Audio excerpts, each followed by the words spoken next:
bioassessment study uses a particular group of animals called macroinvertebrates to tell us a little bit more about our water quality. Macroinvertebrates are animals without a backbone, so things like insects and worms and leeches in the water would be a part of this category. So what we'll do is we'll use a variety of different tools and methods to see how many different forms or kinds of macroinvertebrates we can find in our water sample. Now you may have already watched the wave sampling video that shows you how to use a kick net to collect macroinvertebrates in the stream. But we also have some additional tools that your group might use while you're out there in the water.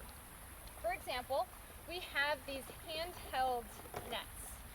These are really great for sweeping along the edges of a creek or a stream, or getting down into some gunk, mud, pebbles along the edges or in the middle of or along the bottom of our body of water.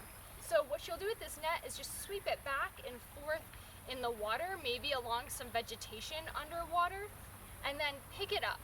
You'll wait for that water to drain out, and then you can look and see if anything is moving. Now a lot of these animals that we're looking for are smaller than your thumbnail or even your pinky nail, so make sure you look closely.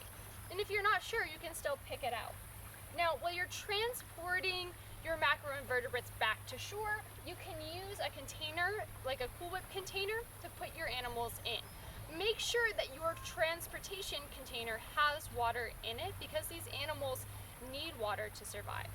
So if you find anything in your net, you can carefully pick it out, put it in your bucket of water, and bring it back to shore to identify.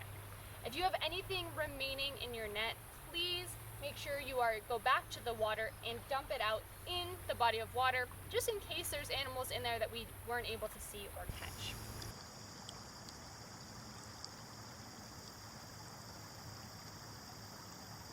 Once you're back on shore, we have these larger basins. We are also going to have water in these basins in order to collect what everyone is finding. Our goal with these is to keep that water as clear as possible so we can see the animals that are swimming around inside. So if you have a macroinvertebrate that you're adding to the group collection, you want to make sure that you pick it out or use a tool like a paintbrush to pick it out and put it in that group container without adding mud, leaves, or other sediment into the bucket there. Now we also have a strainer, which is a tool that can be used to strain out especially muddy water that you might have collected from your kick net or your larger bucket.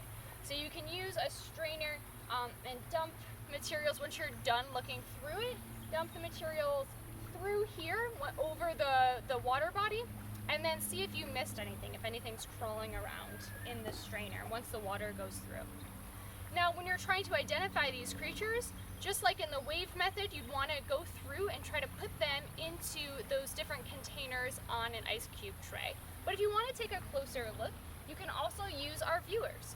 So you can take a viewer like this, scoop up a little water in there, put your organism inside, put the lid on, and flip it upside down, and then you can look from top and bottom. You can also use some of our other smaller bug jars in order to look at animals. Just make sure there's always water if there's an organism in any of those containers. If you're having a hard time getting an organism with your fingers, you can use a paintbrush or you can use a pipette to help you grasp that animal.